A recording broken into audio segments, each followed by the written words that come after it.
दोस्तों, ताजमहल अपनी सुंदरता और प्रेम प्रतीक के रूप में पूरी दुनिया में जाना जाता है। ताजमहल मुगल सल्तनत के बादशाह शाहजहां ने अपनी पसंदीदा पत्नी मुमताज महल की याद में 1632 में भारतीय शहर आगरा में यमुना नदी के तट पर बनवाया था। अमेरिका के पूर्व राष्ट्रपति जब भारत आए थे तो उन्होंने ताजमहल को देखने के बाद कहा था, आज मुझे एहसास हुआ है कि इस दुनिया में दो ही तरह के लोग हैं, एक वो जिन्होंने ताज देखा है और एक वो जिन्होंने ताजमहल नहीं देखा है। होंगे इस दुनिया में एक से एक बढ़कर इमारतें, लेकिन ताज जैसी कोई इमारत नहीं है, क्योंकि इसकी बुनियाद में एक बादशाह ने अपना दिल रखा है। दोस्तों, आज हम इस वीडियो के माध्यम से ताजमहल के बारे में कुछ ऐसी बातें जानेंगे जो शायद ही पहले आपने सुनी होंगी। फर्स्ट नंबर, हजारों टूरिस्ट जो ताजमहल देखने आते हैं वह यह नहीं जानते कि वह सामने जो ताजमहल देख रहे हैं वो ताजमहल का पिछला हिस्सा है। दरअसल जो शाही दरवाज़ा है वो नदी के किनारे दूसरी तरफ है। आज ज़्यादातर टूरिस्ट ताजमहल को वैसा नहीं देख पाते हैं जैसा शाहजहां चाहते थे। मुगल काल में ताजमहल में आने के लिए नदी ही मुख्य रास्ता थी, अर्थात एक प्रकार से हाईवे था।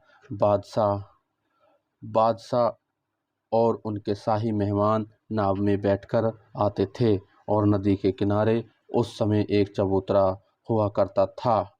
बाद में नदी बढ़ती गई और वो बहुत पहले ही नष्ट हो गया था।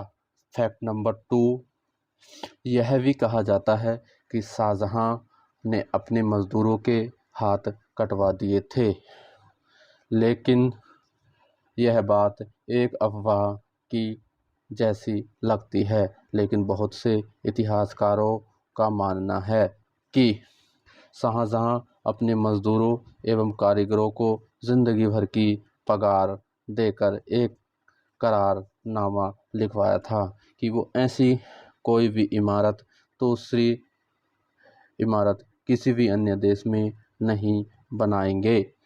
फैक्ट नंबर 3, ताजमहल की जो चारें मीनारें खड़ी हैं ये सीधी नहीं हैं, बल्कि इन्हें हल्का बाहर की ओर झुका हुआ बना गया है ताकि भूकंप आपदा जैसे हालात आने पर ये मीनारें बाहर की ओर गिरें, जिससे ताजमहल के मुख्य मकबरे को किसी प्रकार का नुकसान न हो सके। फैक्ट नंबर 4, कुतुब मीनार भारत की सबसे ऊंची मीनार नहीं है, लेकिन शायद ही आपको यह जानकर हैरानी होगी कि ताजमहल की ऊंचाई कुतुब मीनार से ज़्यादा है। ताजमहल की ऊंचाई 243.5 फीट है, जबकि कुतुब मीनार की ऊंचाई 239 फीट है। फैक्ट नंबर 5, दुनिया में जितनी भी ऐतिहासिक इमारतें मौजूद हैं इनमें सबसे सुंदर कैलीग्राफी ताजमहल की गई है। जैसा ही आप बड़े दरवाजे से अंदर जाते हैं तो उस पर यह लिखा होता है कि हे आत्मा, तू ईश्वर के पास विश्राम कर, ईश्वर के पास शांति के साथ रह तथा उसकी परम शांति तुझ पर बरसे। यह कैलीग्राफी ठुलूट लिपि में लिखा है। ये कैलीग्राफी डिजाइन बनाने वाले का नाम अब्दुल हक था, जिसे ईरान से बुलाया गया था। शाहजहां ने उसकी चकाचौंध कला को देखते हुए उसे अमानत खान नाम की उपाधि दी थी।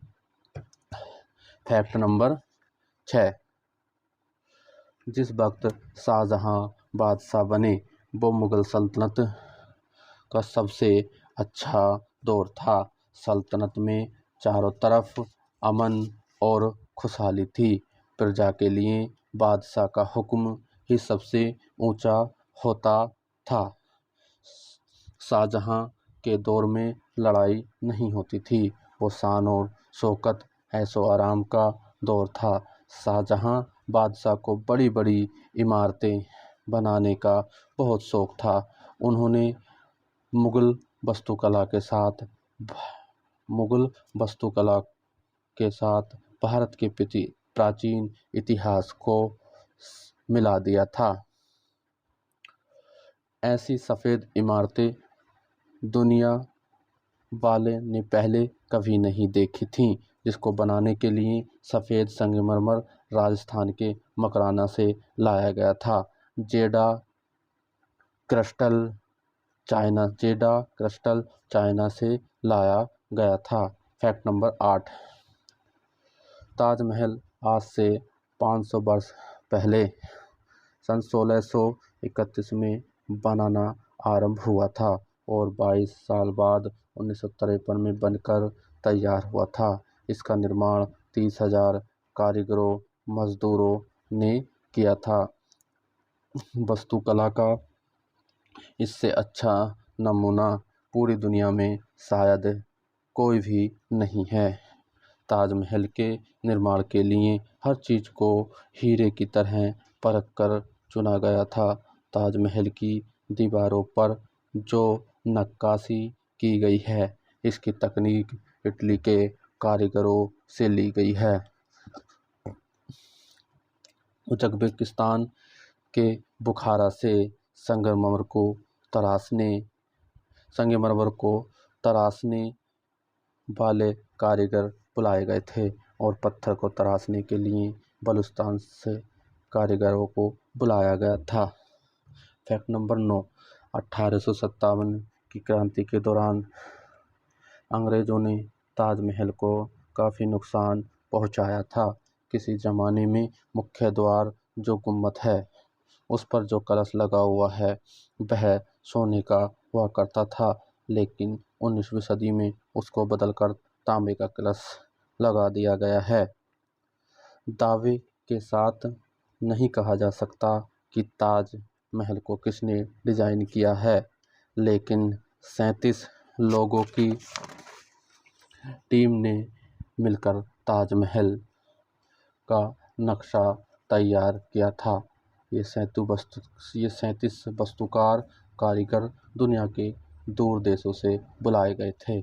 Fact number 10। ताजमहल की नींव बनाते समय उसके चारों ओर कुएं खोदे गए और इन कुओं में ईंट पत्थर के साथ अबनूस और महोगनी की लकड़ियां डाली गई थी, जो ताजमहल की नींवों को बहुत मजबूत करती हैं। चूँकि अबनूस और महोगनी की लकड़ियों में यह खासियत होती है कि इनको जितनी नमी मिलती है यह उतनी ही मजबूत होती हैं। Fact number 11।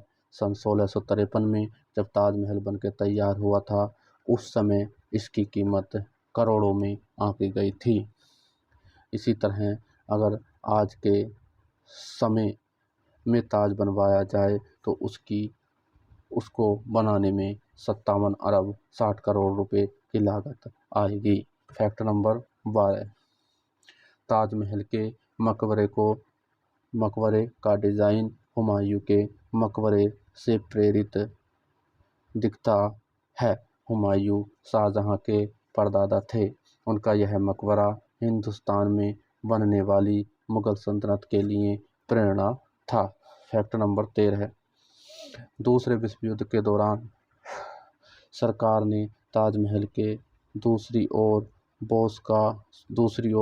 बांस का किला बनाकर तैयार किया था ताकि विश्व युद्ध के दौरान होने वाली बमबारी से ताजमहल को नुकसान न हो सके।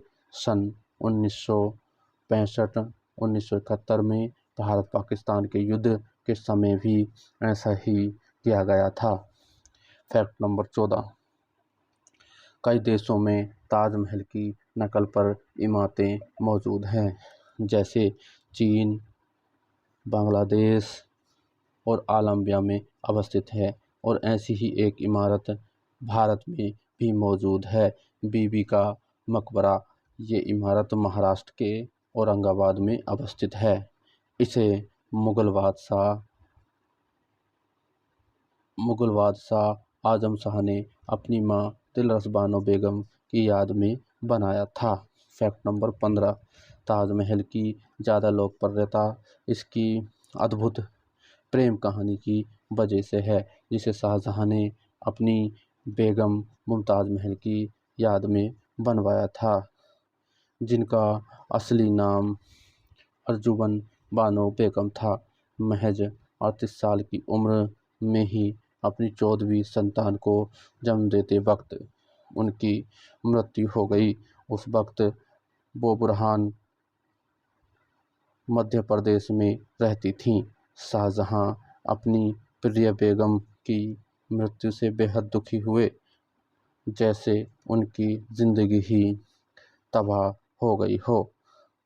आखिरकार उनकी याद में शाहजहां ने ताजमहल बनवाने का फरमान सल्तनत में जारी कर दिया। फैक्ट नंबर 16, इधर शाहजहां का पूरा ध्यान ताजमहल को बनाने में लगा रहा। इसी बीच शाहजहां के बेटे औरंगजेब ने आगरा पर हमला कर दिया। अपने पिताजी अर्थात शाहजहां को कैद कर लिया। उनसे पूछा गया कि वह क्या चाहते हैं, तो शाहजहां द्वारा कहा गया कि उनको ऐसी जगह कैद किया जाए जहां से वे ताजमहल को देख सकें, और औरंगजेब द्वारा उनकी ख्वाहिश को पूरा कर दिया गया। कैद में रहते हुए भी शाहजहां ताजमहल को देखते रहते थे और कैद में ही अपनी जिंदगी की आखिरी सांस ली। शाहजहां की मृत्यु के बाद उन्हें भी मुमताज महल की कब्र के पास दफनाया गया था। जिस लगन से ये प्यार की निशानी तैयार हुई, उसकी मिसाल आज पूरी दुनिया में है। शाहजहां जानते थे कि ये दौलत, ऐशो आराम एक दिन सब खत्म हो जाएगा। उन्होंने सोचा कि कुछ ऐसी चीज़ बनाई जाए जो हमेशा रहे, और शाहजहां ने अपनी प्रिय बेगम की याद में ताजमहल का निर्माण करवाया, जो आज विश्व भर में विख्यात है। आज बादशाह नहीं रहा, हुकूमत नहीं रही, पैसा नहीं रहा, बस एक ताजमहल रहा, जो बादशाह की सदियों से पुरानी प्रेम कहानी को खुद में संजोए रखा है। प्रकृति की खोज में चांद सी जगमगाती ये इमारतें सदियों से दो अमर प्रेमियों की कहानी को सुनाती आई हैं और सदियों तक सुनाती रहेंगी। दोस्तों, इस वीडियो में इतना ही। अगर आपको ये वीडियो अच्छा लगा हो तो इस वीडियो को लाइक और चैनल को सब्सक्राइब करना ना भूलें। धन्यवाद।